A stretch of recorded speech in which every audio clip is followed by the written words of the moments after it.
در واقع شما اشاره کردید که خب از حدودای سال 1349 50 اینها ازدواج کرده بودید و مادر هم احتمالاً شدید. بله. از اونم یکم برامون بگید. بعد از سال 50 اول دختر من سال 50 متولد شده بود. 6 ماهه بود که مسئله گرفتاری همسرم پیش اومد. 5 ساله بود که به اصطلاح ایشون اومد.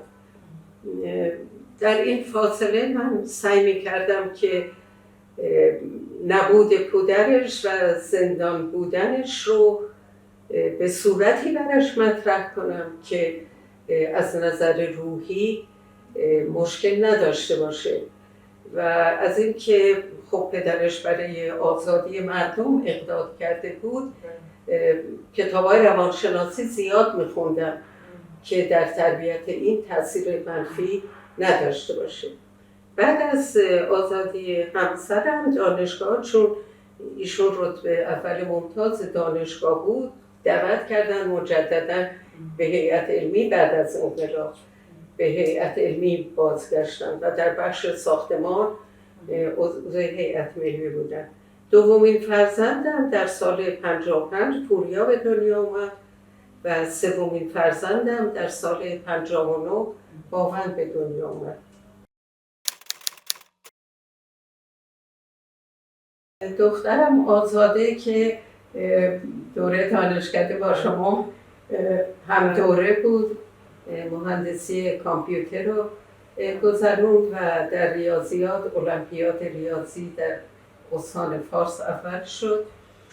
رتبه اول دانشکده بود. بعد فوق لیسانس رو گذروند. علاوه بر رشته به اصطلاح تحصیلی به ورزش و موسیقی علاقه‌مند بود و علاقه‌مندیش به موسیقی باعث شد که ادامه تحصیلش رو در رشته آهنگسازی انجام بده و در رشته ورزش هم که جزء تیم شنای دانشگاه بود و همیشه فعال بود. پسر اولم پوریا، همه اینا دانشگاه شیراز بودن برای که ما قدر دانشگاه شیراز رو میدونستیم. رشته فیزیک رو خوند و بعد در آلمان مهندسی انرژی های نو رو ادامه داد که یک رشته بروزی هست. و فرزند سومم باون فوق لیسانس معماری دانشگاه شیراز بود و در زمینه نقاشی و هنر خیلی علاقه‌مند بود. ادامه تحصیلش رو اول در انگلیس در رشته هنرهای معاصر انجام داد. بعد دکتراش رو در آلمان در رشته اصطلاح هنر معاصر ایران و تزش هم در مورد دوران قاجار بود که مطالعات وسیعی در این زمینه داشت. بعد از اینکه دکترا رو تموم کرد به ایران برگشت و دانشگاه هنر تدریس میکرد و الان آموزشگاه هنرهای تجسمی رو داره و در دوران کرونا که دانشگاه تعطیل بود کلاس‌های آنلاین غزلیات سعدی، غزلیات حافظ، اصطلاح البته زیبایی شناسیشون و نظامی، چون نظامی هم معمار بوده هم به اصطلاح منجم بوده. این وقتی این اشعار رو توضیح میداد چون خودش معماری رو خونده بود، اون به اصطلاح تفسیری رو که از جنبه معماری و زیبایی شناسی حتی در غزلیات حافظ میکرد خیلی جذاب بود برای که جنبه هنری و زیبایی شناسی اونها رو مطرح میکرد. بسیار عالی، بسیار عالی. کلکسیونی از مهندسی و ریاضیات و هنر رو عملا شما تربیت کردید بهتون. آره، از هم میدونم منوتون هم البته باز هنرمند هست دیگه، ماشاءالله. اونم خواستم یادتون بیارم که اونم یکی از فرزندان بسیار باعث افتخار هست. بله میفرمایید. خواهش میکنم.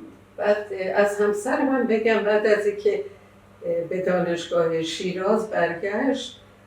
در زمینه درس‌های اساسی درس‌هایی رو بنیان گذاشت، مثل به اصطلاح که وجود نداشت. خیلی احتمالاً باز کاربردی دیگه. بله. و یکی از کارهایی که ایشون کردن بازسازی ارگ کریم خانی بود که 20 درجه منحرف شده بود. که این یکی از به اصطلاح شاهکارهای هنر معماری است. در دنیا 4 تا برج منحرف داریم که ایشون با قیمت خیلی مناسب بدون اینکه پولی دریافت کنه بازسازی کردن و درسایی رو که تدریس میکردن.